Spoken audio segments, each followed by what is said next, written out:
Welcome back, ladies and gentlemen, to another fucking episode of the Electric Corner podcast. It's been so fucking long since we filmed the podcast that I think we didn't even have the same president that we do right now. We have Jefe as a fucking guest today. To be honest, once again, I'm going to keep repeating this over and over throughout the podcast, but the last time we filmed a podcast, I don't even think Jefe started DJing yet. And that just goes to show like how fast and how quickly he's fucking grown. And he's already playing shows in Hollywood, which is the reason why we're filming this today. But also, we have fucking Breezy back. To be honest, Breezy's been here since the fucking beginning, since we started the Electric Corner, since we started going out to fucking public places. And he's the one that actually fucking pushed me. He's like, yo, we need to bring that shit back. So I'm like, you know what? Fuck it.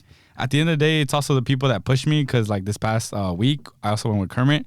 So he's been like a very, very important factor on the Electric Corner coming back.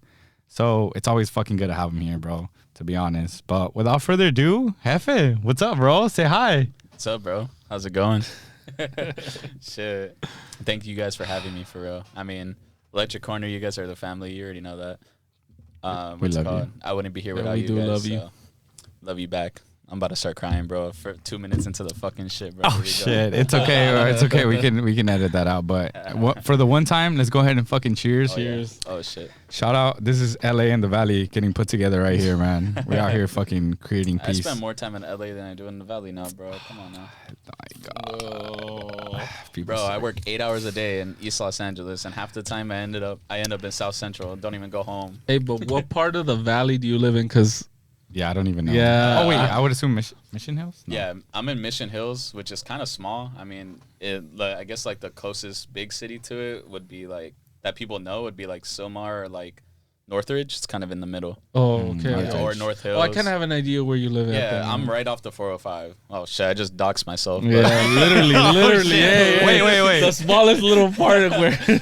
What exit? How many right turns do we have to do before we get to your house? 4 right turns. Oh shit. Yeah, bro. But I mean, the Valley's cool, bro. It's chill. But honestly, since I've started working out here, and then since I met all of you guys, like all my friends that are based out here, like friends or family? Family. My fault. But yeah, bro. Like it's hard to be home because everyone I know and everyone I love. Well, not everyone, but a lot of the people I know and love are out here. You know. He said, "Everybody I love is in LA, and then Alhambra." But explain to us. I see him stop himself. We're doxing everybody tonight on this podcast. Oh, shit. Explain to us how you met us, bro. Shit, bro. Loki, what was the first? Where did we meet? We met him at EDC. Well, that's where I met him first at EDC. What do you I don't know? know if you met him. Wait. Ever. Oh. Yeah, I met you the first time at EDC. Okay. From there, I didn't know who you were. I didn't even know who right. you from where you existed, who you were. Whatever, yeah. I mean, I don't know how far back to go. I guess I'll go to Frank. Shout out Frank and shout out Risk Takers. CEO of Risk Takers right now, man. Risk Shout Takers. out Risk Takers. Frank went to high school with one of my closest friends, Kim, and okay. we went. Like, where's it going? Yeah, we went to. I mean, Kim and I and like the rest of our rave fam, we all rave. We went to EDC, and actually, you know what? That's a lie. I think Breeze at the Academy. I think for a group chat.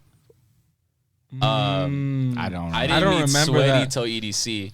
Low key, I was on some demon timing. I would probably. Are you sure though? Because Sweaty did go to all the group chats with us that I probably remember. met Sweaty too. But honestly, my first memory of Sweaty was EDC when I only remember you from EDC. That's the only. Was that really the first time I met you at EDC? Yeah, I think so. And then still, we didn't even talk like that. You know? Yeah, no, on God. But yeah, so Frank introduced us to the rest of them. Like basically, two groups merged, and from those two groups, I mean. Yeah, the rest of you guys. I remember you were the guy with the Manchester United shirt, and my first thing was like, "Who's your favorite player?" He said, "I don't know. I just like the shirt because it's red." Hey, right now though on TikTok, if you look on TikTok, there's so many like people will post like, "Oh, every fucking guy at a festival wears a fucking jersey." Soccer Our hard summer, bro. Everybody was wearing a jersey. Everybody. They said it's only the Hispanics, bro, that wear jerseys. To be honest, I'm be honest, man. And they wear different jerseys from their different countries that they don't even belong to, like Brazil or Oh, I know Jefe wore a Brazil jersey. this year, EDC. Or they'll wear like a European one, and they're shit. from like Guatemala or Central America. Bro's calling me out, bro. My family's from Mexico and El Salvador. And I wore a Man U fucking jersey. Oh shit. I mean, as long as you're a fan or no player at least, from the team, I think that's fine. I don't watch. What if you don't know a player or anything, bro? Then it is. I guess it's just fashion, bro. I don't know Yeah, what it's to just say, bro. fashion. It is, bro. It's just fashion, Yeah, honestly. bro. I mean, bro, Clooney's making fucking jerseys. Everyone's making fucking jerseys. Hey, but Clooney's jerseys are fire, low key. Did he actually make a Yeah. jersey? Yeah, He I has own, like, two multiple, of them. bro. I don't see them, bro.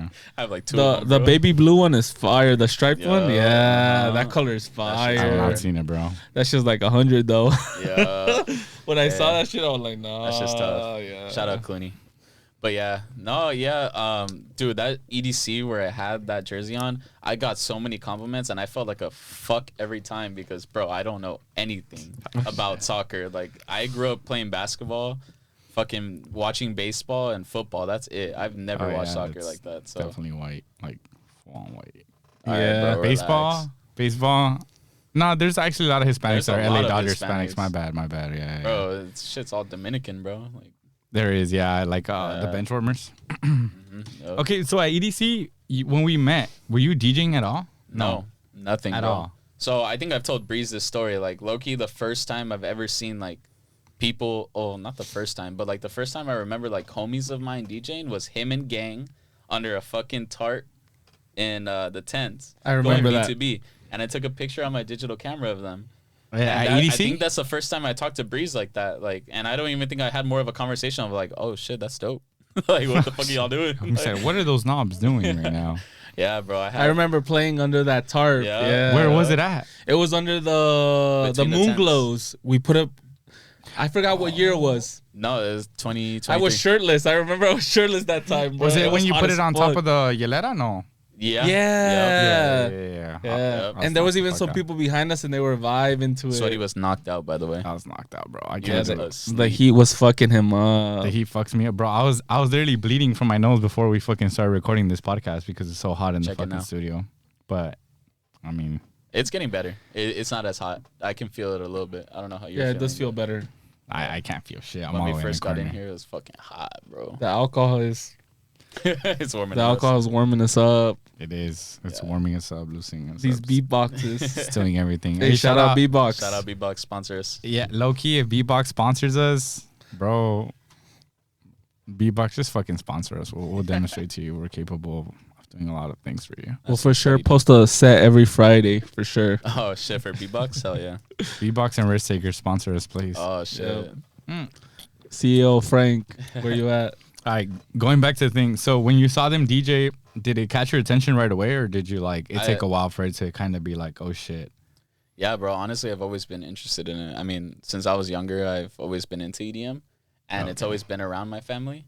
But I feel like this is like true in a lot of Latino households, but raving is fucking like, I don't know. For me, it was horrible, bro. Like, it was the worst thing like you could do. like all you do is go party and do drugs, like, bro. Like, How did your parents know about raving? my cousins did it. Honestly, a lot of Okay. people in my family did it. Even my brother, who is not anywhere near like a raver, he's even been to like a Hard Summer and like a Day of the Dead. I think like shit like that. Yeah, my mom knew about raving because I think her brother went to EDC when it was at the Coliseum, and then he came back with like butterfly wings. Oh, So the first shit. time I told her I was going to EDC, she's all like, "Hey, as long as you don't come back with butterfly wings, you're straight." And I was all like, "What the fuck?" Because I don't ever remember that at all. Obviously, I was younger, Yeah. but it's like you said, like I don't think they look at it in a negative aspect, but they understand that crazy shit happens. Because for you to Yeah. leave dressed and then come back shirtless with butterfly wings, it's like, what the fuck happened? What the fuck was going on in there? How the fuck did you get butterfly wings? No, yeah, dead ass. When did? Honestly, I can't relate to any of you guys because honestly, I never listened to EDM. Not even middle school, like Skrillex, nothing. Yeah, No, bro, I that's didn't- what I was about to say. No, hold Middle on. school I didn't Skrillex. listen to EDM. I didn't know what EDM was. I didn't know what a festival was till Sweaty took me to Hard Summer. When Sweaty told me, "Hey, let's go to Hard Summer, bro," like Yeah, that was my remember. first festival, and I fell in love. Like that shit. Hey, that shit changed my fucking life. Sweaty changed my life. Believe it or not. Sweaty changed my life, and I'm here today because of that. Sweaty Beats changing lives, and Yeah, that's crazy. It was fun though. It was just me, him, and Javi. We went there, bro. It was Hey, crazy. I remember. shout out Javi. Like, I miss him. He doesn't go to festivals with us anymore. Shit. But like, if I could go to a festival again with Javi, like that shit would like be crazy. So Javi, if you're watching, go to a festival with us again. ASAP. Like, if you could go to Escape with us, bro, go to Escape. Yeah. So, what did you used to listen to like when you first started? Skrillex, bro. Skrillex was my shit. I remember my fucking ghetto ass Chafita iPod. Like, I had fucking Bangerang and a bunch of other fucking songs on that shit. I feel like I was the only kid in middle. Well, I'm not gonna say only kid, but I was one of the few kids in middle school, at least my middle school, like, fucking listening to that shit. No, I feel like back then, I guess raving or just shuffling was like within. It was cool for a while, and then jerking came in, and then it got kind of pushed out, and it really wasn't as cool as it is now. Yeah, for sure. To be honest, because I remember I wanted to learn how to DJ even back then, but the only thing I could get was like the DJ Pro software bullshit, bro. At DJing on the laptop with no controller. Hell no. Fuck no. There's no way you could actually EQ shit fucking virtually and shit, bro. It was horrible. So I just stopped completely, bro. Yeah. See, when I was growing up though, I have an older cousin. Shout out Peter. He was a DJ. Like when I was growing up, like he was doing that shit. But what genre of music? I think he did mostly techno. He did house and techno, yeah. But yeah, I think he still makes mixes to this day. Actually, the first time I ever went to the academy, he was fucking DJing on the loft. Oh, for real? Yeah. That's crazy, yeah, bro. That's crazy. What? Yeah, I don't know if he had a collective or he just got invited. Honestly, I didn't know shit about group chat. It wasn't a group chat. It was a dream state event. Oh, he was into trance. Yeah, he was into like trance, techno, that type of shit. It's because honestly, back then, bro, trance was big. Yeah. And then it died, and then the house scene came out. Yeah. Yeah, But yeah. tech house took over now. Yeah, house is everything now. Yeah, specifically tech house. My first experience at the academy, or like going to a EDM club, whatever. He put me on his guest list because I told him, I saw his lineup. I'm like, hey, like I have tickets to the same event. He's like, oh shit, like I got you. You're on my guest list. So went on guest list, went backstage on the loft. I thought it was the shit, bro. I was like, oh fuck. How old are you? 21. Oh, okay. Yeah. Wait, how old are you now? 24. So that was 3 years ago. Yeah, 3 years ago. We're over here talking like it was fucking Hey, 7 honestly, years ago, 8 years ago. Yeah. I wish I would have started raving when I was younger. I started like already when I was, I was able to drink already, but Yeah. honestly, I wish I would have started raving when At I was like 18. Yeah. Low-key same. I see some of these lineups from when I was like 18, 19. And I'm like, bro, if I would have gone to these events, I would have went crazy. Yeah. Like some of these hard summer lineups, like I think they got Uzi and Cardi one year. I was like, bro, even just. Or even like, I don't know if you guys seen like really old lineups, like when we were like younger. Well, me and Sweaty were younger, like Dom Dolla's Dom Dolla's like the opener. Like what the hell? Oh, Dom Dolla's the closer now, or just like Tiesto is like early on, like even though Tiesto's a legend, now, but back then he was. Back then, he wasn't that crazy big yet. I seen that too, bro. It's just a trip. And now to even see those artists, you gotta pay big money. Like, it's crazy. Yeah, just wait till they see a Sweaty Beats, a Jefe, or a Breeze on one of those. Exactly. Undercards, 10 years from now, they're gonna see a B3B, a special B3B. Shit, the electric corner on the. It's gonna be on the Stereo Bloom stage, bro. I already know. It has to be on a Stereo Bloom. Has to Stereo be, Bloom. bro. Shit. First set. Even Cosmic Meadow, bro. We could. I feel like. Or the beatbox cart. Shit. Lucky, I honestly, I With think friends? that's what I'm saying. Like, I feel like that's like the very first steps, like a beatbox card. But even then, that should be sick, bro. Like, we fucking drink beatboxes religiously because there is nothing better to drink in terms of like it actually tasting good because it has so many flavors.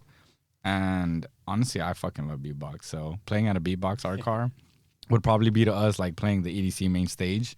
And then obviously once you accomplish that goal, then it just kind of gets bigger and bigger and bigger and stuff like that.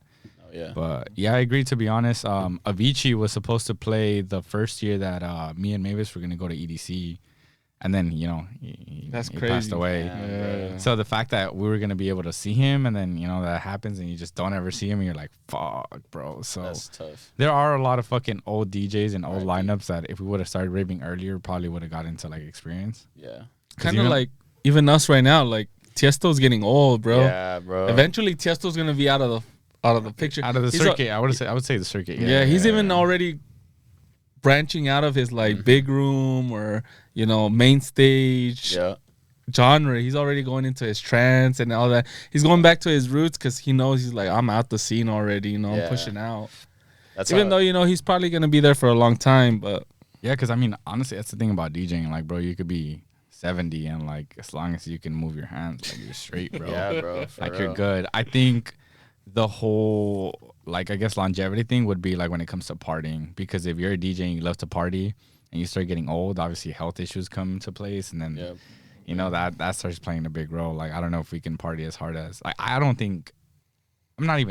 know for a fact I cannot party as hard as I could back then, Yeah, for sure, bro. Yeah. Like I used to think the 25 plus raver club was like, oh my God, like bro, these people are complaining too much. But like now you rave and your back starts hurting, you're like, holy fuck, these people weren't playing. I thought it was a meme, but it's not a meme. Put some icy hot, who got some Bengay or some shit up in this bitch. Some biofreeze. Yo, the biofreeze, that shit hits, bro. Bro, but when did you start like actually wanting to learn how to DJ? Bro, watching you guys. Yeah. Yeah, I think the first time that I remember like actually like seeing you guys DJ was Mesley's graduation. No way, really? Yeah. Bro, that day was funny as fuck, bro. There's a lot of memories on that day, bro. I went over there and I fucked up like 4 plates of ceviche and like, bro, I was hungry. To be honest, I don't even really remember you being there. I was only there for a little bit, bro. Oh, we left pretty like literally I think I got there right before you guys started DJing. I ate, you guys started, and then I left. I think I had work or something. I had to leave early. Yeah. But yeah, bro, that's the first time. And I just remember, like, I'm seeing you guys, bro. It's a house party. Everyone's vibing. I'm like, low key, bro, like, I want to learn how to do that. Like, that looks dope. Yeah. Like, I never thought of it as serious. I'm going to be straight up. And I don't know if a lot of people have this experience, but I thought it was going to be like a party trick.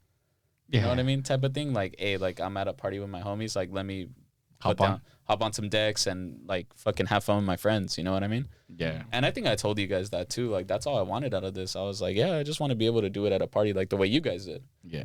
And then maybe like a month after that, like I hadn't done anything after that. Like I was like, nah, I have no time for this shit.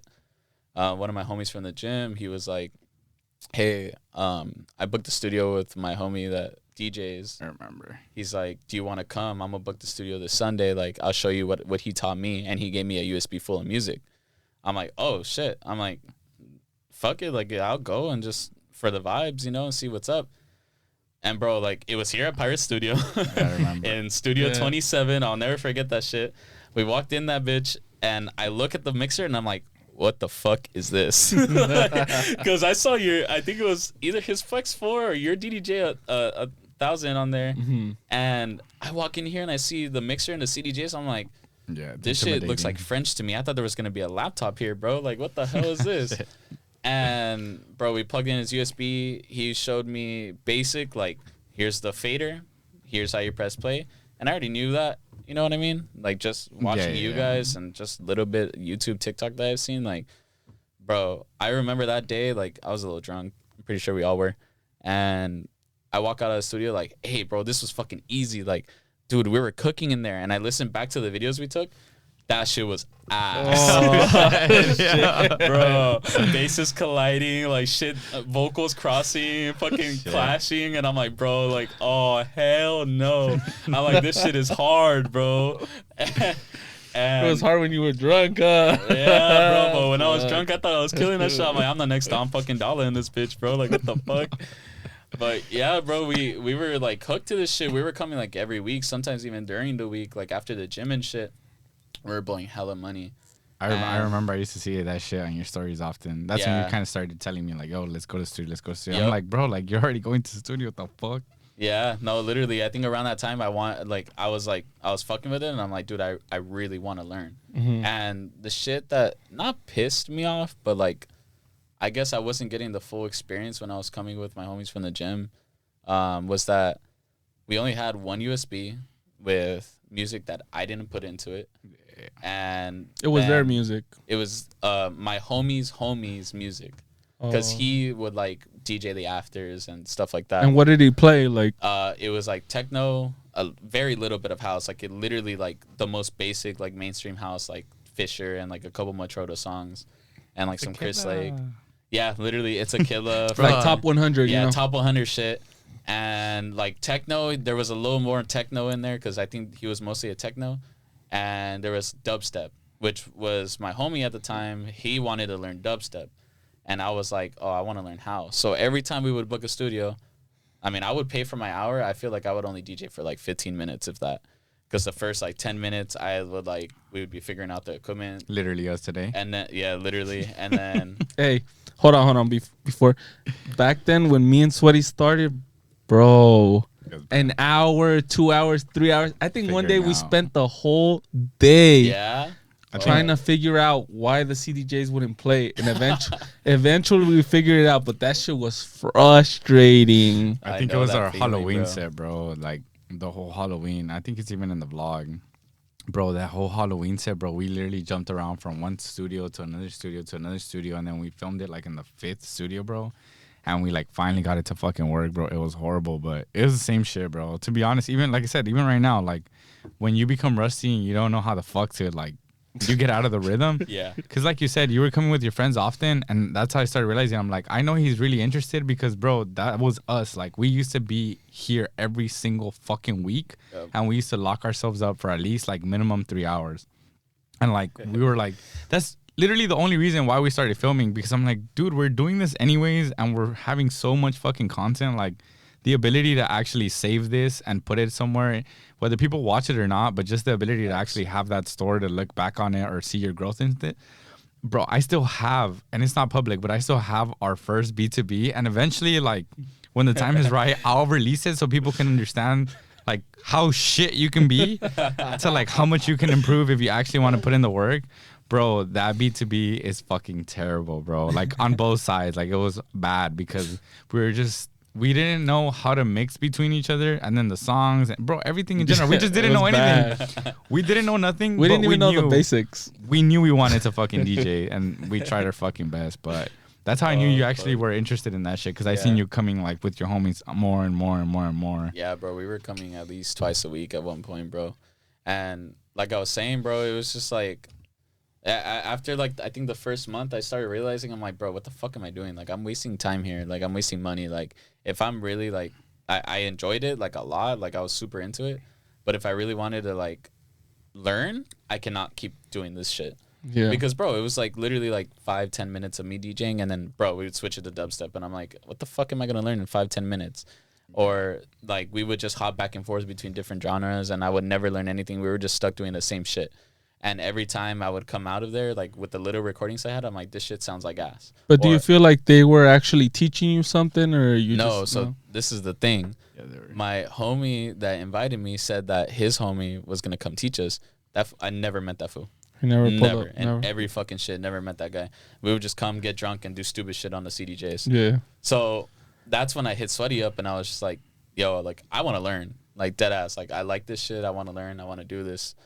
And then he extended the invite to you guys doing a B3B with Gang, and that was a fucking experience for me. And even Gang at that time didn't even know that much either. I remember that's somebody Gang didn't even know phrasing at that time, because I remember that's when I taught Gang what phrasing was. Yeah, shit. Yeah, I think you taught me the same day the too, phrasing, bro. Yeah. Phrasing is everything, bro. Once you understand phrasing, like the it EQ makes stuff, sense. it's a little bit easier. Yeah, bro, for real.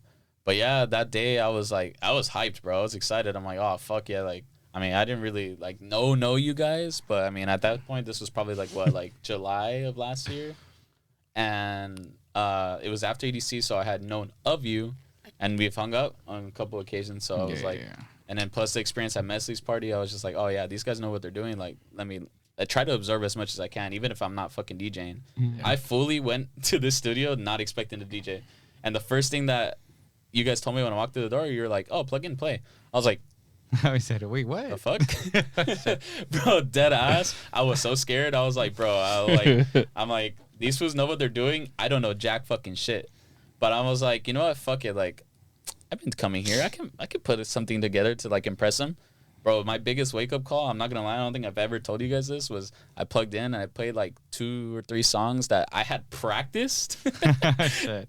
And you guys are just standing there like setting up, like nothing's fucking playing in the background, and I'm like, wow, this shit is ass. And then I was like, yeah, no, I'm not doing something right. And then I think like maybe 5 minutes later, Breeze comes up to me. He's like, hey, bro, look, you're doing it like this. You should be doing it like this. And I was like, you know what? That makes fucking sense. Yeah. And from that point on, like, I think you guys sent me like videos back to back. I started like just trying to focus in on getting better and just coming more. Mm-hmm. And then I started coming by myself, which honestly, like, I think was my biggest point of improvement. Cause bro, like, I didn't have anyone like telling me like, oh, bro, let's switch the genre. Like, I don't want to do this anymore. Like, shit like that.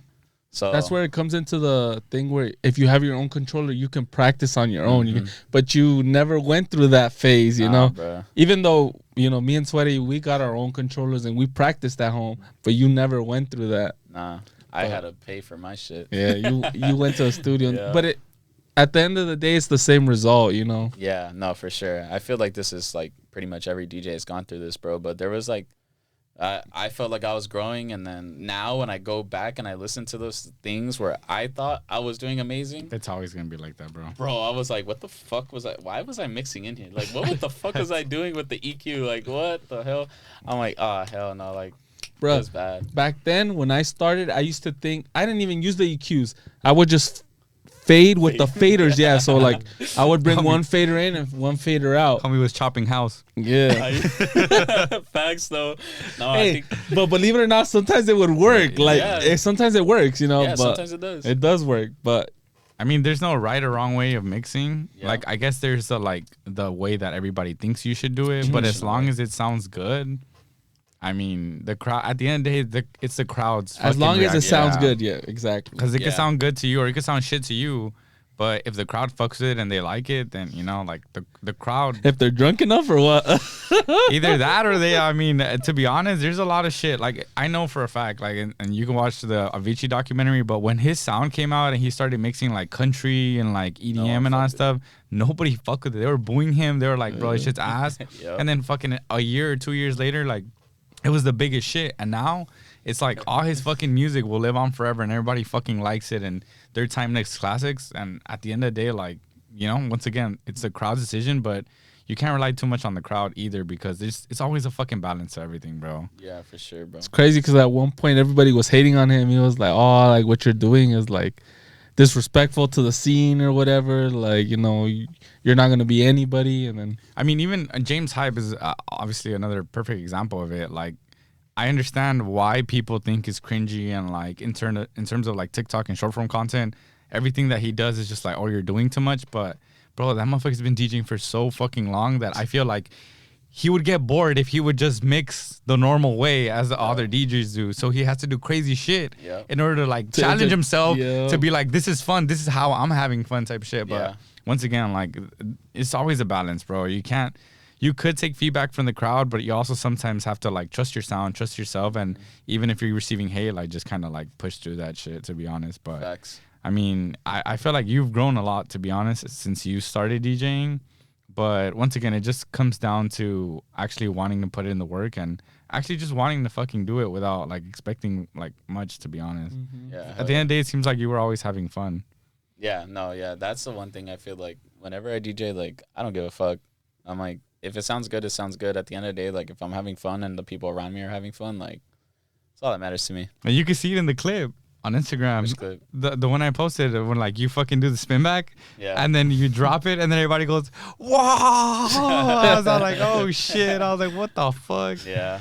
You had all the Valley boys back there, bro, representing the Valley and shit, bro. I'm not even gonna lie, that fucking double, like, bro, I was not even trying to fucking do that shit when I first like was on my record box like putting music together. I think I accidentally dragged Renegade Master onto like the second what's it called? Yeah, it's the second deck when I was playing Feel This Shit, and I was like, skip ahead. I was like, hey, lucky this will go fucking good together. That shit was I love that clip though. Shout out. I mean, I think a couple people got videos of that was lit. I tried doing that literally the day before. So how the fuck did you practice? What do you mean? Like you said, you tried doing that, bro. I did as I found it when I was just on my lap, like organizing my music. Oh, okay. I dragged it into the deck on accident, and I realized like, hey, they're in key. This would low-key sound cool together. So I did it on my laptop, and then I tried doing it when I played with Inner Circle at Los Globos. Mm-hmm.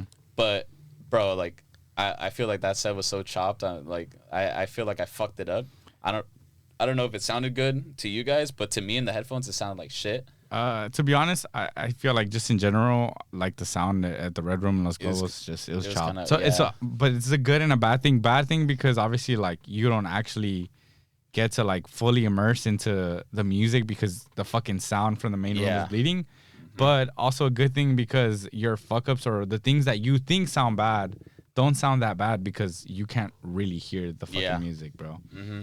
Yeah, playing at that set was fucking hard, bro, because I am the type where I like to hear out of one ear and then hear it from the speaker on my other. How like a booth monitor type shit. Yeah, but when I do that, when I did that at Los Globos, bro, all I heard is fucking cumbia or reggaeton playing in the other room. I'm like, bro, fuck. They honestly, they really need like a door there, and I feel like it would like just make things a whole lot better, to be honest. Yeah, for sure.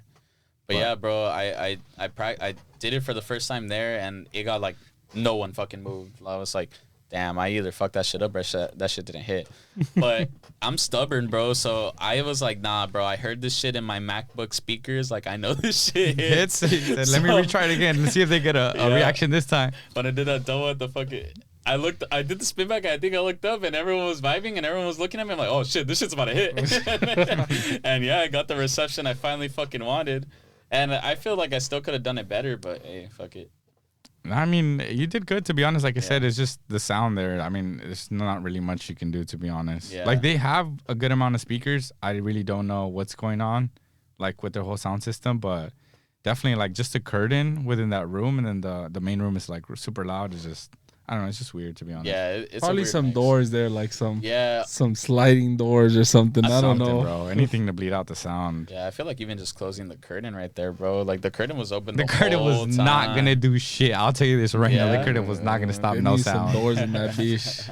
That shit was loud, bro. But I mean, you did good, to be honest. I mean, like you said, at the end of the day, you know, the more reps you get in, the like more confident you feel. Yeah, for sure. And I feel like that's something that me and Breeze, when Kermit first put us on like the Topanga lineup, like that was our first time praying for a crowd. So, I mean, at the end of the day, like it does benefit your confidence most of all. Because like you said, you start getting less shy to pray to the crowd and you just get more confident in your skills and stuff like that. Yeah. But jumping over, you have a second show coming up, which is this Saturday. Yep. How do you feel about that, man? I'm excited, bro. Do you know the venue? Like where it's taking place? It's a brand new venue from what I've seen. It's called Novel Hollywood. It's like a library type of a library. Yeah, like a speakeasy kind of like OC. Like they got like books on the shelves and the DJ booths. There's a place in Santana or OC called the Library. It has the same vibe, but it's not a club. So I don't know if it's like the same or not, but I guess we'll see on Saturday. Yeah, bro. Novel Hollywood. Shout out the Red Room Collective. I mean, they've been really good to me. I mean, they've put me on 2 of their lineups. First one, I'm not gonna lie, like I know I didn't really fit what they want. That was the Pomona one, right? Yeah, that was the Pomona one. They're known more for like that Latin tech, like tech house, like underground type of shit. And I was playing Fisher. Yeah. No, I feel like that's something that I guess the electric corner in general, like, I guess all of us can. I mean, I know Kermit plays his own style, but we are a bit more mainstream than like underground type of thing. Yeah. Just because we do understand that the crowds that sometimes pull up to our events like aren't necessarily like fans of house or techno. So we try to like mix in mainstream lyrics with house beats, techno beats, or whatever it is. Yeah. And it usually gets the crowd going and it gets the crowd bumping. But obviously, when you start playing shows for like certain collectives, they do have like a certain like a niche. Yeah, niche or like a curation of their lineup where they go to listen to a certain type of music. Because I have seen people on Twitter and TikTok be like, I pulled up to a house club and they were playing Katy Perry lyrics and I was about to crash out. And it makes sense, you know, because there is like spaces for both of them to exist. Yeah. But obviously, if you spend your time in only one place, you think that that's gonna hit to a crowd, but reality, this crowd is expecting something different. So I mean, I don't blame you, but I mean, at the end of the day, like once again, you put in the rep, you understood, you know, what to do, what not to do, and now you're gonna go ahead and do it again. Yeah, shout out to them for inviting me back, because low-key, after hearing like the DJs after me, I felt bad because I was like, dude, yeah, like I was playing shit that does not fit the vibe of this place at all. You went a little too hard. No, I wouldn't say I went too hard, because I feel like hard is it depends on the genre, like on the vibe you're playing. You know, anyone can go hard in their respective genre, but I feel like I was just playing like too mainstream, and at the end of the day, I played to the crowd I was given, and a lot of the crowd that I was there was my friends and my like family. So that's what I'm saying. I feel like I didn't do a service to the collective, but I did me. You know what I mean? Like, yeah, but I feel like you didn't understand that though. Like that was your first time like actually playing for a collective, so you didn't know that like kind of was what the vibe was. But once again, like you played to your crowd, which is obviously what a DJ is supposed to do. You know, play for the crowd. Unfortunately, that crowd was people who are used to like mainstream stuff, which is still good. But once again, I mean, at least you learned from it. And now you're gonna it's a redemption set basically. Yeah, literally redemption set. So if anyone from Red Room is watching this, I don't know when this is coming out, but thank you again for the opportunity. And I hope you guys fucking. I hope I kill that shit on Saturday. I know I will. I'm not gonna say hope. I'm killing that shit on Saturday. That's what we see the confidence there, bro. That's what we fucking love hearing. Yeah. But that's also the thing. Like I said, since the crowd is used to hearing you play a certain thing, I bet you if your friends would have pulled up and you play like something different, they would have been like, yo, what the fuck did you just play? Like, you never fucking play this. Like, and that's something that I always think about too, because I understand that too. If I ever start playing for a club, or when I do, or when we start throwing our own events, it's kind of understanding that the vibe's going to be different. Like, it's not going to be as mainstream as our other events. So you do have to like let the crowd know, you know, that I know you guys are used to hearing this certain type of music, but for this special event, or like club sets are going to be different than festival sets. And that's for any fucking DJ, because they're different vibes, different environments. Like the main stage at EDC is going to be way different than fucking Wasteland. And like, that's kind of the vibe that you have to create as a DJ too, where you know, when you're going to play for certain collectives, play a certain thing. And then when you're going to throw your own events or play for a certain collective, then play other like different It's basically like knowing your own crowd, you know, like knowing who you're going to play to. Yeah, basically. Yeah, and that first time I went to play for them in Pomona, like that was honestly my first time in front of like a crowd where there could be random people like that would just pop up and show up, like a proper venue, I will say, like, you know what I mean? Wait, like, whoa, it's Electric Corner, not Hall's proper venue. There was going well, no, that's not what I meant. I meant like a bar, like a ticketed event. I'll say ticketed event, because when we do Electric Corner pop-ups, it's open to the public, like as you said. Right. So this is the first time it's like a ticketed event, like people are paying money to come here, or like RSVPing, and they're expecting something of me. You know what I mean? So I was like it. I lost my train of thought, but yeah, basically like I went in there like not fully like knowing what to expect, and I just but I mean, like I said, once again, that's normal, bro. Like at the end of the day, also when you get invited to a certain collective, I guess you learn like kind of get into the habit, like, yo, what's the vibe? Like, what do you guys usually play? Like, I understand that's why sometimes anytime they want to invite a DJ, they're like, oh, submit like a demo mix or something, so we understand if you fit the vibe or not. To me. But and I feel I'm pretty adaptable. Like I feel like I can play pretty much everything. Like, well, not pretty much everything, but like when it comes to like different like subgenres of house, I feel like I can fit the norm. Like, you know. Yeah. I mean, I think we're all pretty like versatile. Like I said, I think we just kind of grown into this habit of having a lot of mainstream lyrics into the stuff that we play. But at the end of the day, like we created an environment where that exists, so now people are starting to get a thing of like, oh, if I go to an Electric Corner event, they're gonna have mainstream lyrics with certain type of house beats, techno beats, hardstyle beats, whatever it is. Yeah. But that's also good. Like I said, there's a space for every single genre to exist. It's just understanding when you go to a different space to kind of respect their genre, so you don't kind of throw the flow of the night or whatever it is. Yeah, for sure. But I mean, I'm glad that I guess you're confident now and you've been given a second chance, and that you're gonna redeem yourself on Saturday. Oh, hell yeah. Mostly for yourself, like I said, because at the end of the day, like the crowd did like your set, but you felt like, you know, it wasn't geared towards the whole collective. It didn't like fit I feel like I didn't do it justice, you know. Yeah, but I mean, how long do you think it took you from feeling like I don't know shit to holy fuck, I might actually know what I'm doing. Oh shit, bro. Damn, that's hard. Honestly, I don't know. I still to this day feel like I don't really know shit. No, I mean obviously Like, we're all learning, but I guess yeah. like was one where you were like, holy shit, I maybe got this shit down. Maybe I know what the fuck I'm doing. Low-key, probably. I feel like that moment for me might have been when we did Elysian Park. Not the water tower set, the one after that. Oh yeah. I was supposed to do a solo set. I had prep for a solo set. That's the one I'm fucking talking about. I fucking knew it. That set has never been released. Yes, it has. Our B2B? No. Your solo set at the water Oh, tower. we're not releasing that shit. Why? I don't like that set. Wait, That did I shit's send it ass. to you? Yeah, you sent You it have to it? me. Oh. I didn't go to the water tower that No, time. I know, yeah, but I'm no, saying no. I knew we had sets from certain Electric Corner pop-ups that never got released, and Yeah. I was searching for them because I'm like, bro, we stopped posting at the Electric Corner, and I'm like, dude, I know I still have content, but I think after I sent it to him because it was supposed to be for his channel, I deleted that shit. Yeah, and that shit is never being released. Why? Do you really think it's that bad? It's horrible, bro. I Bro, was not like you half of my music didn't save because like I said, I at that point I was still kind of like, I don't really know what I'm doing too much. I didn't realize how important fucking playing off a laptop and having reception is.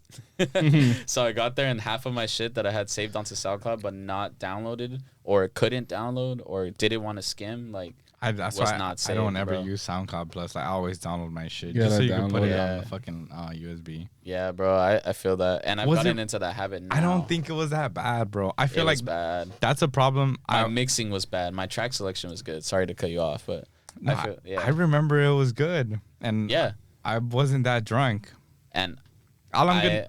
I'm like hypercritical of myself. That's what I was gonna say. I feel like that's the problem with all of us. Like Yeah.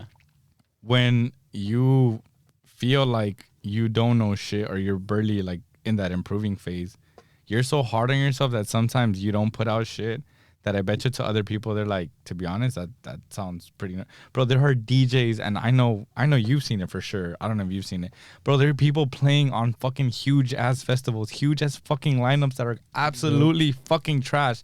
And I'm not saying this to bash them. I'm saying this just to be real, where like you think you sound like shit, but you may sound like shit to yourself. And bro, there was a DJ, I'm not gonna say no names, and it's not a big well-known DJ, that's the problem. Bro, their mix, even Mavis, when I was watching the Tomorrowland live stream, she was like, bro, like they're not even trying anymore. Like they were just fucking just literally, like he said he used to mix at the beginning where he used to just shove another fucking fader and bring it down. That's what they used to fucking do. And you think about it and you're like, bro, the crowd is still jumping. The crowd, and yeah, you guys could say, oh, they're drunk, they're fucked up, whatever it is. But at the end of the day, like, I feel like we're our own biggest fucking critic. And sometimes we stop ourselves from putting out shit that is not that bad just because you think it sounds like horrible or it sounds like shit. Yeah. By like a little minor error. Like you do a little minor error and you're like, fuck, Chalk this the is whole bad, set. you know? Bro, literally right That's here. me, bro. As soon as I was filming the fucking set, my first transition where I left the fucking echo effects on, and I'm like, fuck, I should start all over. But I'm like, It bro, didn't sound bad though. I'm not. That's my point. It didn't sound bad, but to me, I was like, I should restart the whole set. But I'm like, nah, just because I've been through that shit enough to be like, at the end of the day, like, it is what it is, and you might feel like it sounds like shit, but 2 years or even like less than that, 3 months from now, you're gonna look back and you're gonna be like, holy fuck, I improved. But if you don't allow yourself to put that out, you're not gonna feel like you've improved because there's no bad shit. There's no sucking phase, basically. Wait, pause. Hey, pause. But you know what? Now that you're mentioning it, the first B2B of ours you ever released, I fucking hate that set, and it was like one of your most popular fucking sets on your YouTube Though channel. I for a remember when minute, you bro. fucking hit me up, and that was I was like, delete that shit, No. bro.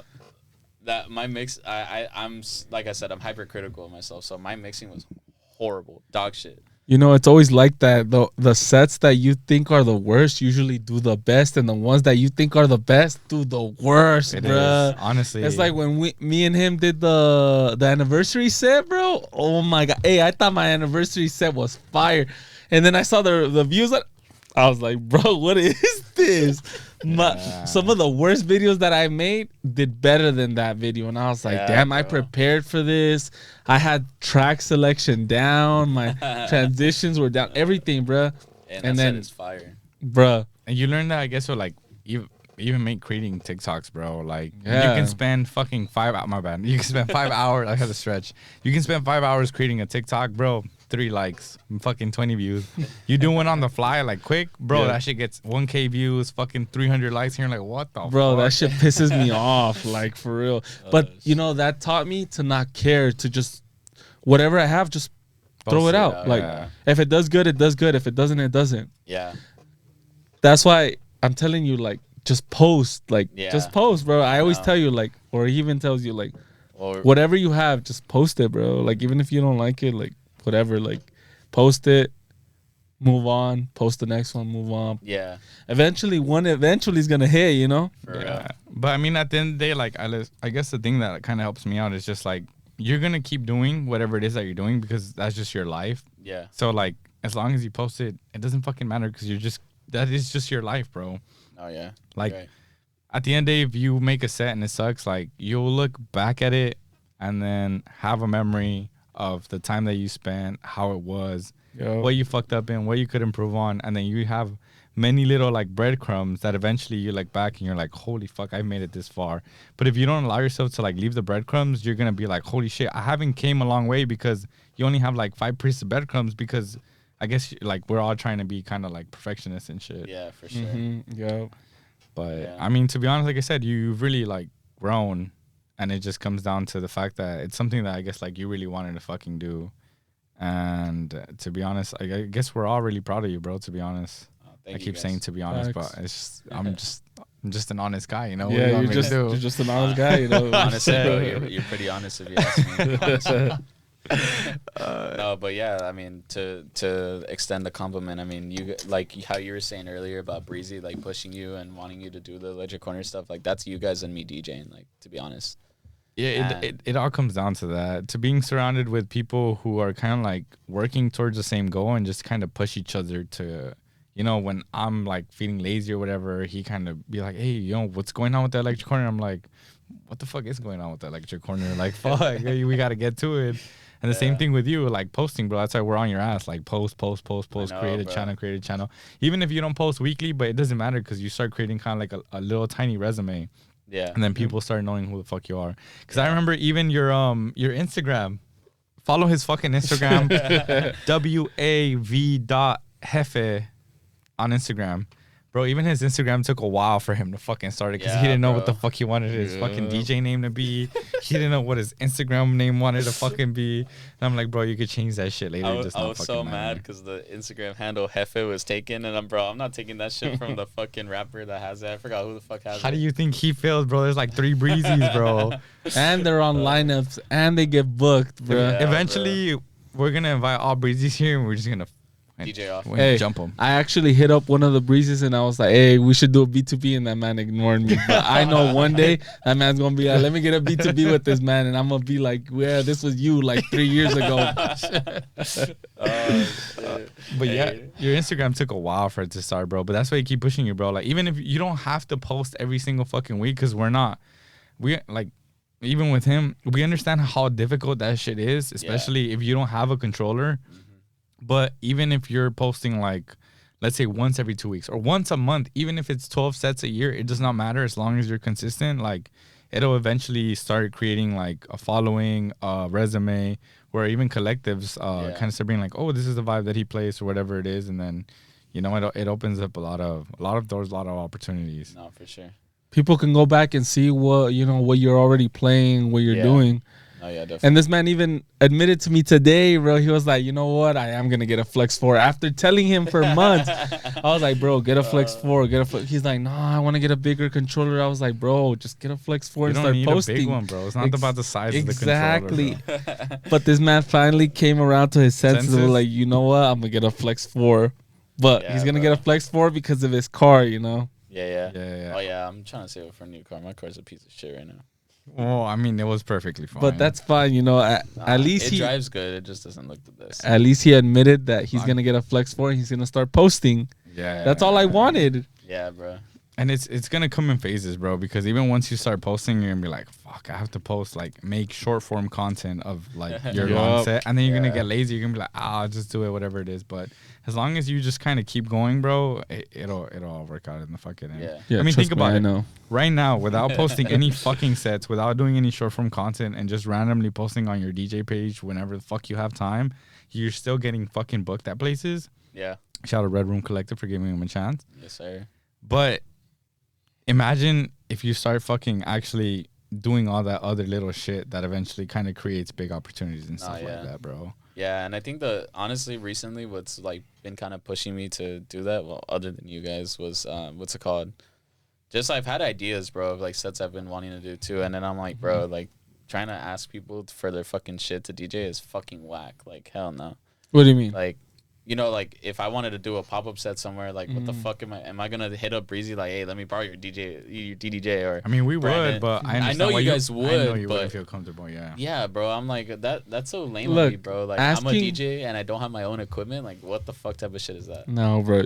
Honestly, I got over that whole idea that asking people like, oh, like let me DJ with you when I met Mello. When I told Mello, hey, I commented on one of his videos from the Juice Fly. Yeah, shout out Mello. I commented on his video and I was like, hey, like I'm down to get a B2B with you. And he was like, yeah, pull up to my liquor store. I'm gonna have an event.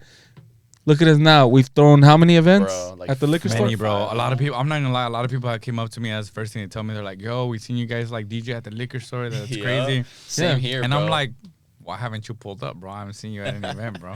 Exactly. And it was just one comment. I was like, hey, like I'd like to get a B2B with you. And he was like, yeah, pull up. Like, and that's when I told Sweaty, I was like, hey, like, you want to do B2B with me at a liquor store?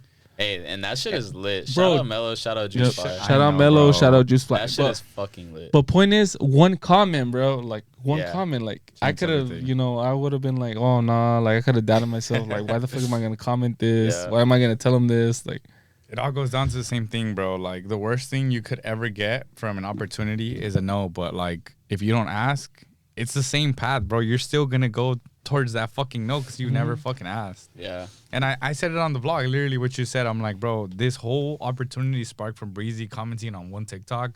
So if you ever doubt yourself or like are fucking thinking about should I comment or not, bro, especially TikTok. I know Instagram's a little bit and fucking Facebook unks are on there. We're considered unks. But unks to the second power. But TikTok, bro, like up to this day, TikTok has not changed in being like the #1 platform to create opportunities for like everybody, bro. That shit's the ultimate fucking moneymaker right there, bro. Like all it takes is one video to fucking go viral. Like you could be posting for 3 fucking years and one video goes viral and all of a sudden you blow up and everybody thinks like, he's had it for a while, but it's like y'all don't see the amount of fucking time it fucking takes. Fuck yeah. And everybody comes back on TikTok. Honestly, on TikTok, it's where I get the more reoccurring people that be like comment or even come to my channel. Like I've noticed, like they'll view my profile more than anywhere else. TikTok is the way to grow. It is the best way to create an organic audience out of all the platforms and shit, to be honest. I'm not gonna lie. Because even on YouTube, people can fuck with your shorts, but a lot of people watch videos, but they never subscribe. And you can watch a bunch of YouTubers, and that's the first thing they see on their video. They're like, we love you guys watching, but there's 80% of you guys who are not subscribed to the channel. Subscribe. And it's like... And you know what's the craziest part, bro? For me... my YouTube shorts do better than anything. TikToks, Instagram. Bro, I get like 1K views on all my shorts. But when it comes to my TikToks or my reels, they stay in below 1K. But most of my traffic to my YouTube comes from TikTok. The people who go watch my YouTube videos come from TikTok. At the end of the day, it's just about creating a funnel, bro. Like, posting on all platforms, and then eventually it all leads down to one thing, which is like obviously your YouTube channel or your YouTube set. And at the end of the day, like, trust me, that's why I'm trying to push you guys too, because at the end of the day, we're all gonna be fucking homies, and even if you guys don't see yourselves like actually doing that, at the end of the day, it's just a path that you could start carving that eventually, if you do or you don't, you can kind of like, you know, go down it. But I mean, that's why the Electric Corner exists too, because at the end of the day, if you guys don't want to create your own personal channels, which I know now you did and you're consistent on it, but everybody else who doesn't, like, at least you still get a chance to get some exposure and people know who the fuck you are. Yeah, no, real. that is true because, there's people who have commented on my videos. They're like, oh, like, bro, I've been looking for you since the longest. And I'm like, I never posted. When I first started posting on my YouTube, people would comment. They're like, dude, Breeze, I've been looking for you since the longest. And I never posted anything, but I had a whole year's worth of videos from Sweaty's B2Bs or like, and they're like, oh, I finally was able to find you through, his videos. Eventually they led them to my new YouTube channel, Yeah, for sure. It's the same for you. Like, you've came out on our YouTubes and they're going to be like, oh, like, where the hell is Jefe? Yeah, we've been waiting for him to make a channel. Exactly. And then eventually somehow the algorithm brings them back to you and they're like, bro, I've been looking for you this long. Oh, yeah, for real. And be like, Jefe, what the fuck? You took so long, bro. You took longer than my dad to come back with the milk, bro. What the fuck is going on? Yeah, it's crazy. I realized when I started reading those comments, I'm like, damn, like, to be honest, I think the major thing was like the Halloween set, because I remember somebody commented like, yo, I've never heard some guys as fresh as you guys, and I was all like, was it the costumes or was it the set? And I was like, low key, like, bro. No, the Halloween set is fire. I mean, most of our sets are fire, but obviously, like, there's certain ones where you're like, bro, these stand out. To be honest, the fact that we actually dressed up and we might run it back. No, we do need to run for Escape. We need to run that one back for Escape. B3B for Halloween. Yeah, we could. Yeah, we have to have costumes though. Costumes. But that's the thing too, is that I've noticed that like the ones in the studio, like obviously start getting a little bit more views than the ones that are filmed wherever the fuck, just because. Yeah. At the end of the day, it's also true. That's something that I've lacked and I know I need to get better at. It's like thumbnails, because thumbnails are what gets people to fucking click. You have a good thumbnail and like people click, but we always fucking forget to actually create it. Like right now for this podcast, as soon as we're fucking done, we need to fucking take a picture for the fucking thumbnail, because what I do is I usually just use any footage that's from the actual video, but sometimes they're like low quality or it doesn't like, do as hit. good. Yeah, it doesn't. Yeah. That's why I always try for my YouTube. I always try to do a thumbnail before, bro. I feel like the thumbnail is very important. No, 100%. Nobody will click. That's right, because I forget which bedroom series you did, but you're holding the fucking Squishmallow, bro. Oh, that one, yeah. Those little things do good, like people. Those are cute. When I reposted that shit, bro, the amount of people that fucking slid up on my shit, like, oh my god, such a cute Squishmallow, like. Bitch, get the fuck out of here. Listen to this. Exactly. But, they just like the thing. But that makes them go towards it. They're like, all right, I think this is cute. Like, let me just see what this is about, That already brings traffic to the video, bro. Facts. And I don't even know those people, Yeah, I don't even know who they are. Bro, I think that's one of your most popular sets, Noah, or am I wrong? It is one of the top ones. I think that's number 6. Yeah? Either number 4 or number 6 is the most popular one. Yeah. I mean, all your bedroom sets fucking hit, bro. Low key. Yeah, those shits. I try, Well, to be honest, I think that's kind of like what set the ball rolling, bro. To be honest, like I said at the beginning, it was like a huge amount of people were like, "Fuck, we've been waiting. We've been waiting for this guy to fucking start a channel." That is true. That's what I'm telling you. Like when you start, you're gonna get a lot of people that are gonna be like, "Dude, like I've been looking for you for so long," but yeah. It feels good. It feels good when you first start and you see all those views and all those comments. But then that's why you got to keep going and going and going and going. Keep that ball rolling. Low-key, the one idea that I always keep coming back to, and shout out Kev Cuts and shout out Crew Cuts. Shout out Kev Cuts and Crew Cuts one time. Yes, sir. Crew Cuts Barbershop in the fucking Valley, bro. If you're not getting your hair cut there, what the fuck are you doing? What the fuck are you doing, bro? Honestly. But those motherfuckers, bro, that's my fucking family. As much as I'm a customer there, like, they treat me with fucking love every time I'm there. They play our fucking sets. I know, in dude. that fucking They've played at all of our sets at least once, bro. Like, I feel like the love is real. We need to throw an electric corner pop up at the. Bro, it's hard though during the day when they're cutting. It's hard, bro. I've been at a barbershop while I'm getting my haircut, and I see them sweep up the hair, and I'm like, bro, speakers and everything, bro. The bass, the bass go.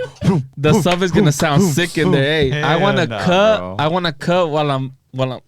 Dude, that's what I'm saying, bro. Imagine that's your fucking thumbnail. You're getting a cut and you're fucking mixing. Like, what? Yeah, that would be sick. Hey, and I told, because he brought up the idea for his cousin's tattoo shop. I'm like, bro, I'm so fucking down for all of us to get a tattoo while somebody's DJing in the back. Like Yeah, I that really would be am sick, down. yeah. And that's the other thing. My brother's fucking down. It's just a matter of fact of Wait, planning it. your brother's a tattoo My artist? brother's a tattoo artist. DK Tats. Shout out DK hey, Tats. Shout out DK Tats. Hey, Shout out Stay Creative Tattoos in Lancaster. I don't have a single tattoo, but I've always wanted a tattoo. So You might. hey, he's gonna pop my cherry or what? Yeah, he'll pop your cherry, bro. Yeah. 100%. You'll get your cherry pop by an esquivias. Oh yeah, hell yeah. Hey, That's an honor. real question though.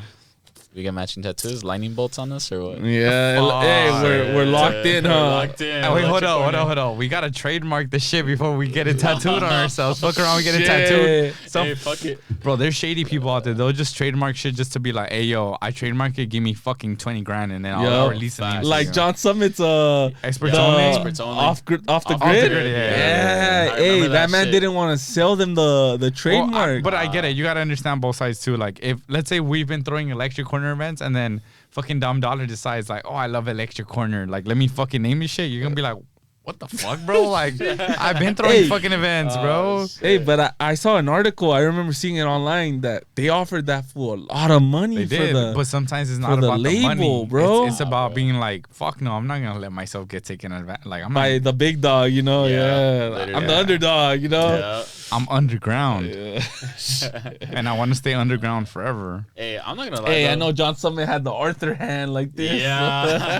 But at the end of the day, if you have a fan base and you have a following, bro, you can name that shit Poopy Butthole, and people will It'll go pop fucking up. rock with it, bro. Bro, people didn't even know when they switched over to experts only.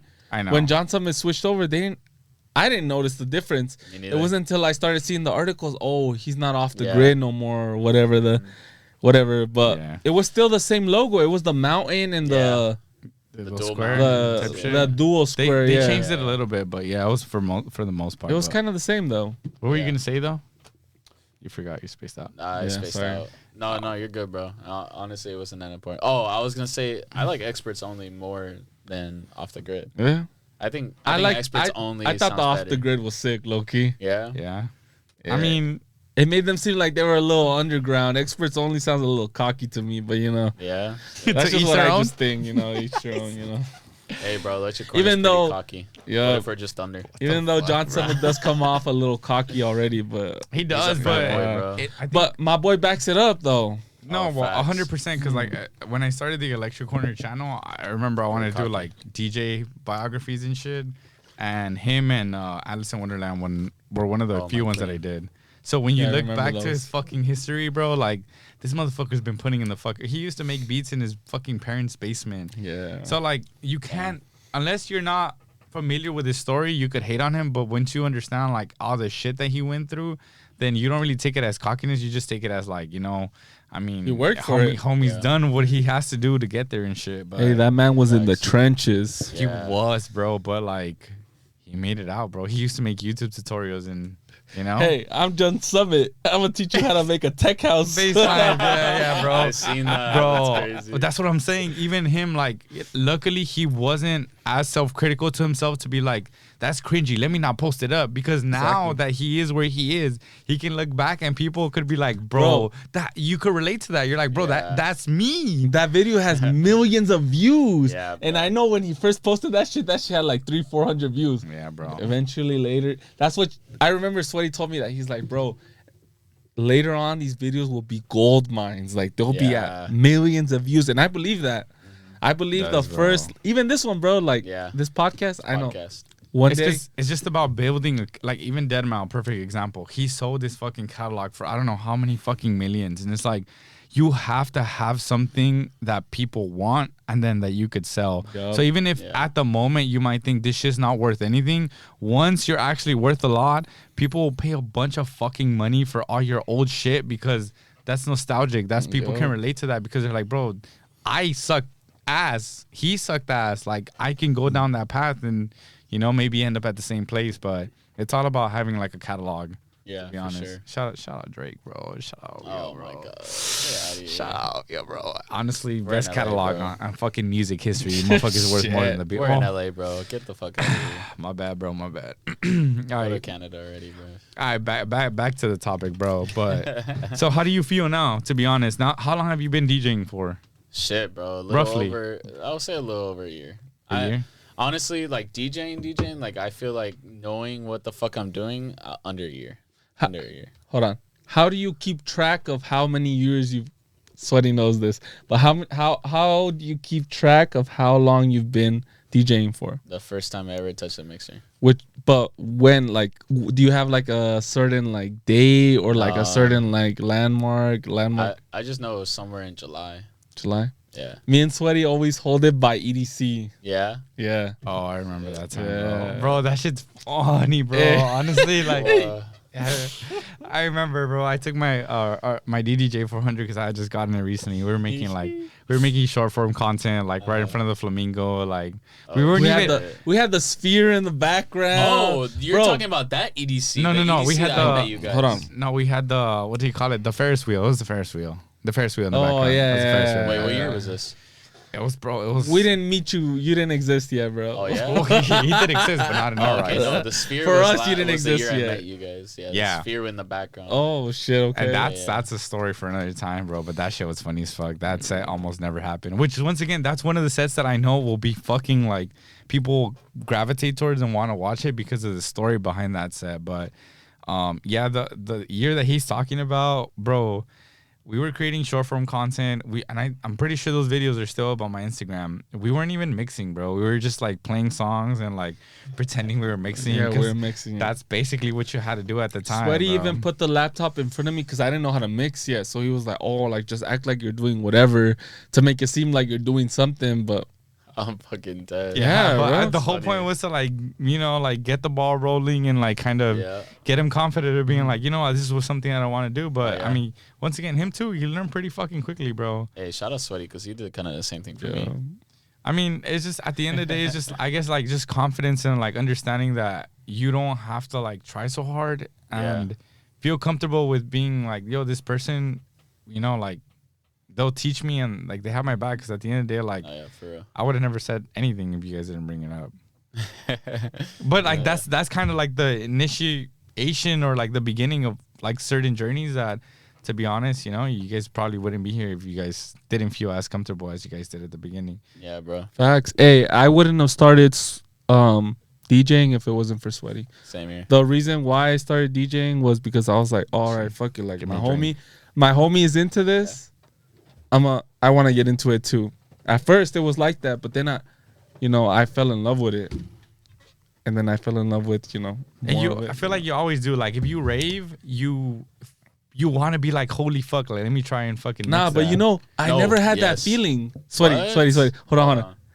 I never had that feeling where I was like, okay, like I go to these festivals and they play this type of music and I want to play this type of music that they play. I started wanting to play because he played it, Oh, yeah? Because my homie played it.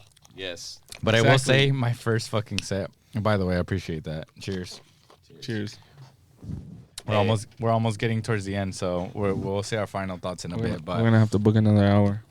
And bro, that's the thing. I'm down to book another hour. But we need. I need a pee break. But I'm down to book another hour. All right, we'll say this. We'll say this final thing, and then we'll book another hour. Okay, fuck it. I'm down. But.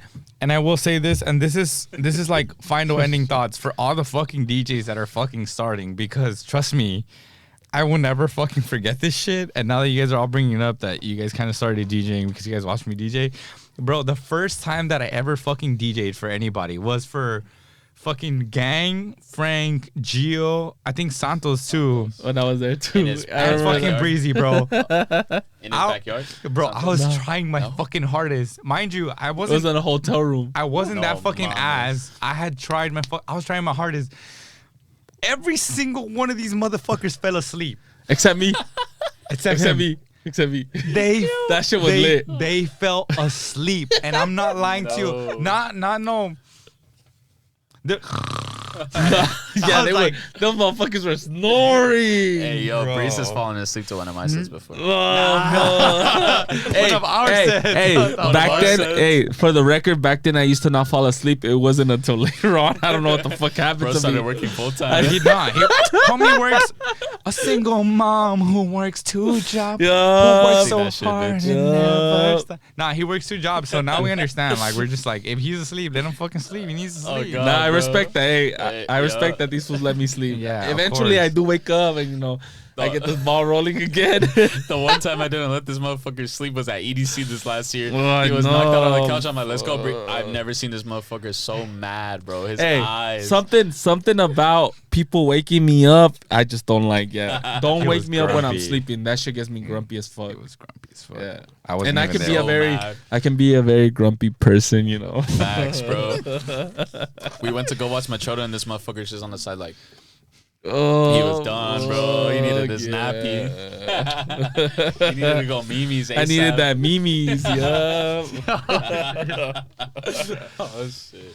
All right, but like I said, we'll end up on that note. To be honest, if you're a DJ, you're just getting started and you play for your homies and they fall asleep to your set while you're trying your fucking dick off, Shit. don't worry, you'll get better. Keep going. But we appreciate you so much. Obviously, this isn't going to be the last time that we have you. If you genuinely want to be a part of this, you're more than welcome to. Oh, hell yeah, bro. Obviously, we understand that, there may be times where you can't. That's fine too. But, we appreciate you for being the first fucking guest back from a very fucking long time. And like I said, shout out fucking Breeze for fucking pushing all the time. Like, what's going on with the electric corner? Because literally... Facts. And it's on my Instagram, too. The whole reason why we fucking started filming more fucking sets and starting all that shit is because he kept pushing me, like, what's going on? What are we going to do? Where is we going? Like, blah, blah, blah. And the same thing with the podcast. He's like, yo, like, when are we going to film a podcast? Where are we going to do it? Blah, blah, blah. So, once again, shout out Jefe for being our fucking first guest back. But shout out Breeze to fucking pushing me to fucking keep going on this shit. Because other than that, without these two, I would just be sitting here talking to myself in front of a fucking camera. So it wouldn't be that fucking interesting. But we appreciate you guys. You already know what to do. Like, comment, subscribe down below. Do you have any final words? Shit, bro. Shout out these two for real. Catch me this Saturday. I know. Oh, well, fuck. This shit's going to come out after this shit. But if you saw me at the Red Room, I fucking killed that shit. Hey, hopefully we do another Topanga Beach rave by the end of this fucking summer. Well, I think the summer's already over. But before it gets cold, bro, we need another one. Shit, we can do when it's cold. Pull up in a trench coat. It don't matter. Shit. Bro, let me take you to Coney Island, ma. Don't get in the water. Your shit might shrink. But, hey. Hey, if we throw another Topanga Beach rave this month, pull the fuck up. Those shits are always fucking fun, They're bro. fun as I'm not fuck. gonna lie, bro. Hey, watch the fucking vlog. If y'all don't fucking realize how fun that is, watch the fucking vlog. But, hey, do you have any last final words, Breeze? Anything you got to say for this episode? Honestly, just keep watching us. I know we're down right now, but we'll be up later. I just know it. Oh, yeah. 100%. Yep. Follow fucking Breezy on his channel. Go ahead and shout out your channel, bro. Follow me at BRRIIIZZ. That's my YouTube. That's my IG, my TikTok. We'll go ahead and pop it on the fucking screen just to make it fucking easier. Just for follow y'all. me. Yeah. All right, without further ado, thank you so fucking much. We're gonna go fucking take a piss and we might fucking book another hour. We'll see. Book the hour right now. Wait, hour in the studio or hour in here? In here, and then we'll do